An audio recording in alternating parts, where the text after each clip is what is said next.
Hello friends, welcome back to the channel Shreya teachers diary.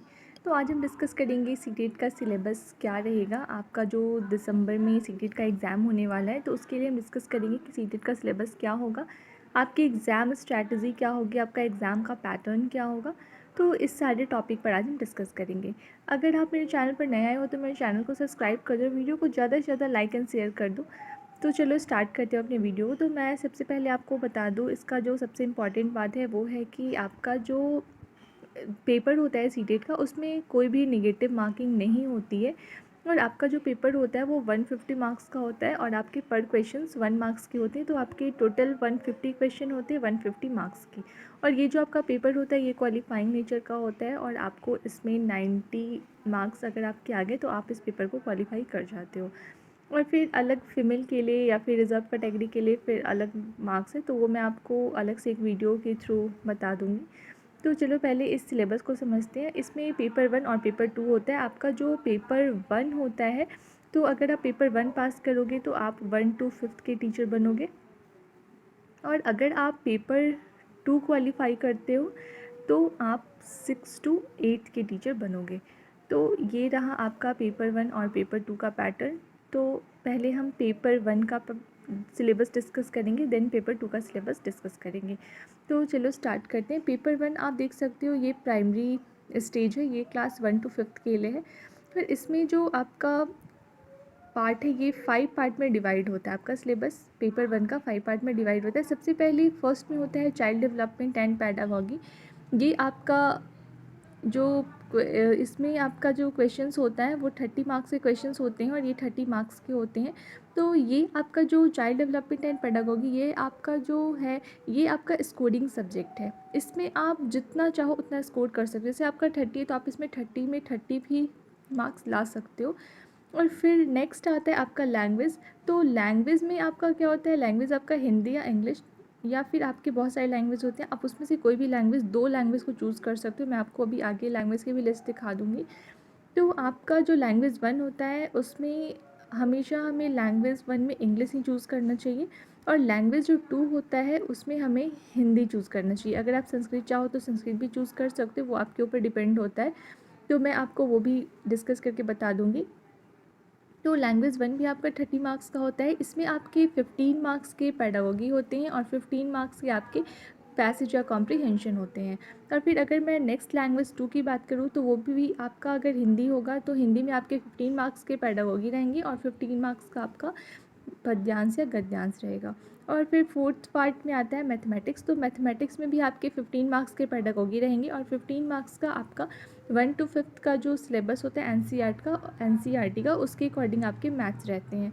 और फिर last part अगर मैं डिस्कस करूँ पार्ट 5, तो ये आपका इन्फॉर्मेंटल स्टडीज़ होता है। तो इसमें आपके 15 मार्क्स के पेडागॉजी होते हैं और 15 मार्क्स की आपके 1 to 5th के जो एनसीईआरटी के बुक होते हैं उसमें से क्वेश्चंस होते हैं। तो ईवीएस आपके लिए काफ़ी इजी हो जाता है। अगर आप 1 to 5th की, अगर आप 3rd to 5th की भी बुक पढ़ लोगे तो आपके लिए 15 मार्क्स लाना बहुत ही ईजी हो जाएगा। तो वो मैं आपको बता दूंगी कि आपको सारे सब्जेक्ट्स कहाँ से पढ़ने हैं। तो ये था आपका पेपर 1 का सिलेबस 1 to 5th का। आगे पहले मैं आपको लैंग्वेज दिखा देती हूँ। ये देखो, ये है आपका लैंग्वेज। आप इसमें से कोई भी 2 लैंग्वेज चूज़ कर सकते हो, आपको जो मन है। बट इसमें से ज़्यादा लोग इंग्लिश और हिंदी चूज़ करते हैं और अगर आप हिंदी नहीं चूज़ करते हो तो आप फिर संस्कृत भी चूज़ कर सकते हो। यहाँ पर संस्कृत है। तो ये आपके लैंग्वेज का कोड है, तो आप अपने कोड के अकॉर्डिंग अपना कोई भी लैंग्वेज चूज़ कर सकते हो। अब आगे बात करते हैं पेपर 2 की। तो पेपर 2 की अगर हम बात करें तो ये आपका क्लास 6 to 8 के लिए होता है। मैंने आपको पहले भी बताया था। तो ये आपका, इसका भी सिलेबस आपको मोस्टली पेपर 1 की ही जैसा होता है, बस इसमें आपका जो सब्जेक्ट होता है उसके अकॉर्डिंग आपके 60 मार्क्स के क्वेश्चन होते हैं। अगर आप देखो तो आपका चाइल्ड डेवलपमेंट भी सेम होता है, लैंग्वेज 1 सेम होता है, लैंग्वेज 2 सेम होता है। तो आपके 90 मार्क्स के यहाँ भी सेम होते हैं पेपर 1 के जैसे ही, बस आपका यहाँ पर 60 मार्क्स का अलग होता है। तो वो समझना आपके लिए बहुत ज़्यादा इम्पॉर्टेंट है। तो अगर मैं बात करूं, अगर आपका जो ग्रेजुएशन है उसमें अगर आपका सब्जेक्ट मैथ और साइंस है तो आप पार्ट 4th का ये वाला पार्ट लोगे, मैथ एंड साइंस। तो आप मैथ एंड साइंस लोगे तो ये आपको 60 मार्क्स के आएंगे। तो इसमें भी आपके 40 मार्क्स के कंटेंट होते हैं और 20 मार्क्स के पेडागॉजी होते हैं। अगर आप सोशल साइंस या फिर सोशल स्टडीज़ के स्ट्रीम से हो तो फिर आप पार्ट 5 लोगे, तो आपको पार्ट 5 में भी 60 मार्क्स के होंगे, जिसमें आपको 40 मार्क्स के पेडागॉजी मिलेंगे और 40 मार्क्स के आपको कंटेंट मिलेंगे और 20 मार्क्स के आपके पेडागॉजी मिलेंगे। तो ये पेडागॉजी जो है जो आप सीडीपी पढ़ोगे उससे ही आपके कवर हो जाते हैं।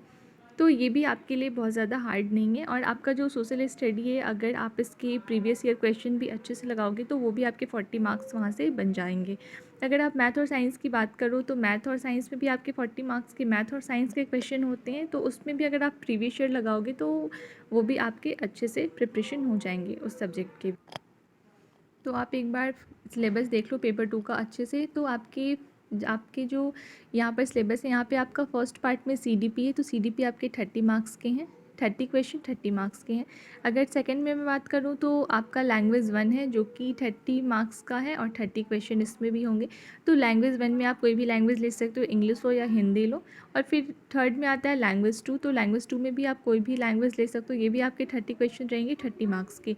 तो इसमें भी आपके 15 मार्क्स के पेडागॉजी रहेंगे और 15 मार्क्स के आपके कॉम्प्रीहेंशन या पैसेज रहेंगे। और फिर अगर मैं पार्ट 4 की बात करूँ तो आपको कोई भी एक पार्ट लेना है, या तो आप पार्ट 4 लो या तो आप पार्ट 5 लो। यहाँ पे देखो और में लिखा हुआ है, यहाँ पे आप देख सकते हो for any other teacher either 4 और 5, मतलब आप कोई भी एक पार्ट लोगे, या तो आप पार्ट 4 लोगे या तो आप पार्ट 5 लोगे। अगर आप आर्ट स्ट्रीम से हो तो आप पार्ट 4 लोगे, अगर आप साइंस स्ट्रीम से हो तो आप पार्ट 4 लोगे। तो ये आई होप आपको ये सारे सिलेबस क्लियर हो गए होंगे। अगर फिर भी आपको कोई डाउट रहता है तो आप मेरे से कमेंट सेक्शन में कमेंट करके कोई भी क्वेश्चन पूछ सकते हो। मैं कोशिश करूँगी कि मैं आपके क्वेश्चन के आंसर दे सकूँ। और एक और बात मैं आपको इम्पॉर्टेंट बता दूँ, आपका जो क्वेश्चन होता है वो बाइलिंगुअल होता है। और आपका अभी अभी जो आपका लास्ट सीटी हुआ था जो अगस्त में, तो वो पेपर ऑफलाइन मोड में था। तो आई होप आपका दिसंबर में भी पेपर ऑफलाइन मोड में ही होगा। तो आपके पास अब ज़्यादा टाइम नहीं है, तो आप अभी से अपनी प्रिपरेशन स्टार्ट कर दो। और अगर आप मेरे साथ अपनी प्रिपरेशन कंटिन्यू करना चाहते हो तो मैं अपने चैनल पर आपको प्रीवियस ईयर के सारे क्वेश्चन करा दूँगी, पेपर 1 और पेपर 2 दोनों के, ताकि आपको उससे हेल्प मिल सके।